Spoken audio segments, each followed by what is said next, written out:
6 साल की बच्ची से रेप मामले में आरोपी सलमान का पुलिस ने हाफ एनकाउंटर किया है। बीती रात भोपाल से सलमान की गिरफ्तारी हुई, लेकिन जब उसे रायसेन लाया गया तो बताया जा रहा है कि रास्ते में गाड़ी पंक्चर होने पर आरोपी सलमान ने भागने की कोशिश की। उसे पकड़ने के लिए पुलिस ने गोली चलाई जो उसके पैरों में लगी है।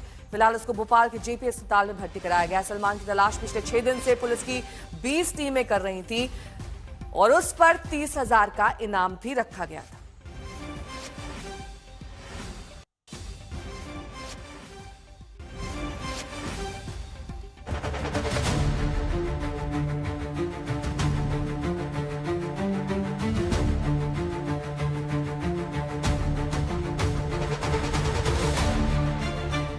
रायसेन के रेप आरोपी सलमान का हाफ एनकाउंटर।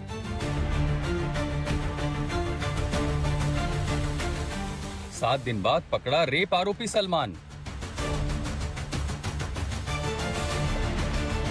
स्ट्रेचर पर जिस शख्स को आप जख्मी हालत में देख रहे हैं, ये वही शख्स है जिसकी तलाश मध्य प्रदेश पुलिस को पिछले शुक्रवार की रात से थी। 6 दिन तक पुलिस से लुकाछिपी के बाद सलमान कल रात पुलिस के हत्थे चढ़ गया। सलमान को भोपाल की गांधीनगर पुलिस ने वार्ड 11 स्थित एक चाय की दुकान से गिरफ्तार किया। मध्य प्रदेश पुलिस 20 टीमों के करीब 300 पुलिसकर्मी उसकी तलाश कर रहे थे। राजधानी पुलिस ने उसे गौहरगंज पुलिस के हवाले किया था। गौहरगंज पुलिस उसे रायसेन ले जा रही थी। बताया जाता है कि इसी दौरान गाड़ी पंक्चर हुई और उसने भागने की कोशिश की, जिसके चलते उसका एनकाउंटर किया। उसके पांव में गोली लगी है।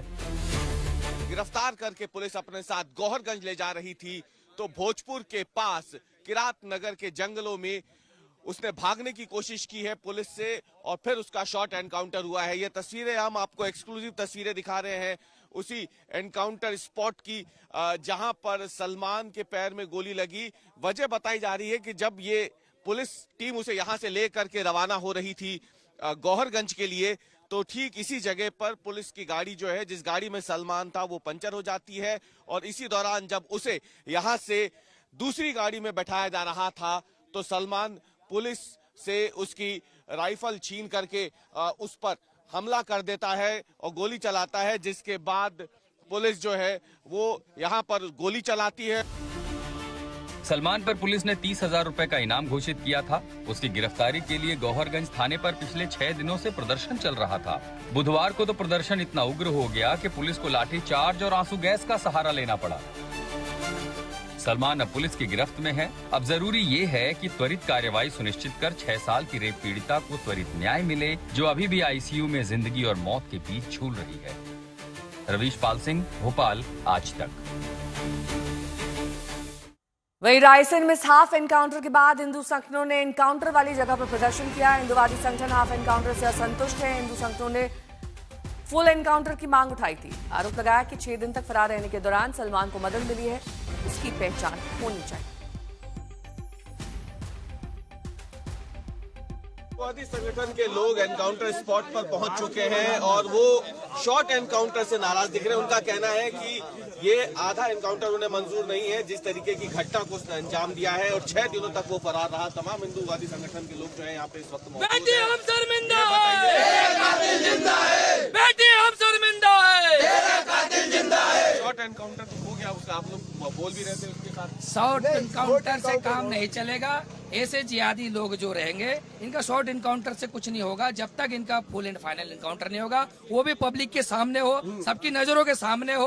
अकेले में लाके शॉर्ट एनकाउंटर करने से और भी जिहादी पैदा होंगे। आप खुल के सुनिए, ऐसे शॉर्ट एनकाउंटर अगर हो गए तो देश में और भी जिहादी पैदा होंगे। कि शॉर्ट एनकाउंटर से वो संतुष्ट नहीं है सलमान के और वो कह रहे हैं कि कहीं ना कहीं उसे कोई मदद जरूर मिल रही थी, जिसकी वजह से वो 6 दिनों तक इस भरी ठंड में जंगल के रास्ते भोपाल तक पहुंच गया और अब वो ये मांग कर रहे हैं कि उन मददगारों की भी पहचान होनी चाहिए, जिनकी वजह से घटना के बाद 6 दिनों तक वो पुलिस की गिरफ्त से दूर रहा और रायसेन से होता हुआ वो भोपाल तक पहुंच गया।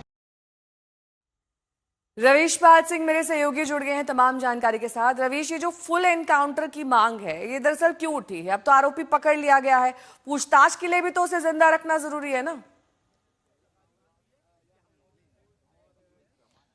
बिल्कुल, लेकिन हिंदूवादी संगठन है जो लगातार इस मामले को उठा रहे थे, तो उनका ये शुरू से ये उनकी मांग थी कि एनकाउंटर होना चाहिए। जाहिर सी बात है, भावना उनकी अपनी है जो इस बात को लेकर कह रहे हैं, लेकिन पुलिस जो है वो कानून के मुताबिक चलती है और इसीलिए जब उसके पैर में आज गोली मारी गई तो उसकी वजह बिल्कुल साफ थी। पुलिस खुद चाह रही थी कि इस आरोपी को कोर्ट में पेश किया जाए, कानून सम्मत कार्रवाई हो, और यही वजह थी कि इस जगह में भी जहां रात के समय घना अंधेरा होता है और ये पूरा जंगल का इलाका है, अगर आप देखें जहां पे ये हुआ है ये पूरा जंगल का इलाका है, और यहाँ पे ये जो शॉर्ट एनकाउंटर हुआ है उसकी वजह यही थी कि जब उसने भागने की कोशिश की गाड़ी से, सोचिए अगर पुलिस को मारना होता तो वो यहाँ पे आसानी से उस घटना को अंजाम दे सकती थी, लेकिन कानून सम्मत कार्रवाई करते हुए पुलिस ने उसके पैर में गोली मारी और उसे भागने से रोका है, क्योंकि 2 फायर उसने किए थे सब इंस्पेक्टर श्यामराज सिंह की रिवॉल्वर छीन के। जवाबी कार्रवाई में उसके पैर में गोली लगी है। लेकिन सवाल सबसे बड़ा अब ये है, 2 प्रमुख मांगे उठाई है हिंदूवादी संगठनों ने। पहली एनकाउंटर की, लेकिन अब वो संभव नहीं है, लेकिन दूसरी जो मांग उठाई है वो ये कि 6 दिनों तक ये आरोपी फरार था, गौहरगंज में घटना को अंजाम देता है और करीब 50 किलोमीटर दूर ये भोपाल के गांधीनगर में मिलता है। और ये जो पूरा जंगल है, अगर हम आपको दिखाएं, जहां पे फिलहाल आपको बड़ी संख्या में पुलिसकर्मी दिख जाएंगे नेहा, माना जा रहा है कि ये क्योंकि गौहरगंज से ये पूरा इलाका शुरू हुआ है और इन्हीं जंगलों की आड़ लेता हुआ ये आरोपी जो है सलमान, ये भोपाल के गांधीनगर तक पहुंच गया था। जो जानकारी हमें मिल रही है उसके मुताबिक क्योंकि इसके पास फोन नहीं था तो इसकी लोकेशन ट्रेस हो नहीं पा रही थी, और ऐसे में जो अब एफएसएल के लोग यहाँ पहुंचे हैं जिन्होंने सबूत इकट्ठा किए यहाँ से, हम उनसे भी बात करने की कोशिश कर लेते हैं। सर, क्या कुछ आपने कलेक्ट किए एविडेंस यहाँ से आज? यहाँ पर पुलिस के साथ हुए संघर्ष ये के साक्ष्य स्पष्ट दिखाई दे रहे हैं। कुछ ब्लड के निशान भी मिले हैं, कुछ फायर के जो खाली खोखे वगैरह हैं वो भी मिले हैं। उन सबको एकत्र कर लिया गया है और एक डेफिनेट रिपोर्ट जो है वो राज्य न्यायालयिक विज्ञान प्रयोगशाला को जब हम भेजेंगे सारे साक्ष्य विधिवत जब्त करके बीएनएस के अकॉर्डिंग जो नियमानुसार उनको जब्त करके उनसे जो रिपोर्ट आएगी उस पर फिर हम लोग ये एनकाउंटर स्पॉट देख करके आपको क्या लग रहा है कि किस तरीके से अंजाम दिया गया होगा? नहीं, ये तो है, संघर्ष हुआ है, पुलिस के साथ संघर्ष भी हुआ है और घटना घटी है, ये फैक्ट है। और इसके अलावा फिर मतलब बहुत ज्यादा हम लोग माने मीडिया से डिस्कस नहीं है। चलिए, तो एफएसएल टीम है ये जो यहाँ पे साक्ष्य इकट्ठे करके निकली है, लेकिन सवाल अभी भी यही है कि 6 दिनों तक फरार रहा तो क्या कोई मददगार था उसका जो भोपाल में जिस जगह, क्योंकि उसने कपड़े भी बदले हुए हैं, अगर आप देखें जब वो फरार हुआ था और जो सीसीटीवी फुटेज आज तक ने दिखाए थे उसमें उसने दूसरे कपड़े पहने और कल जब वो गिरफ्तार हुआ है तो उसके कपड़े बदले हुए। तो कहीं ना कहीं पुलिस इस बात को भी इस एंगल से लेकर के चल रही है कि आरोपी जो है उसने कपड़े अगर बदले हैं तो कोई ना कोई उसका मददगार जरूर रहा होगा। और यही वजह है कि अभी अब जो पुलिस यहाँ पे है वो उनके जो पुलिस से जुड़े सूत्र हैं उन्होंने आज तक से बात करते हुए बात कहा भी है कि आरोपी जो है वो बहुत लो प्रोफाइल था, इसलिए उस तक पहुंचना थोड़ा ठीक है। रवीश, बहुत बहुत शुक्रिया इस तमाम जानकारी के लिए आपका।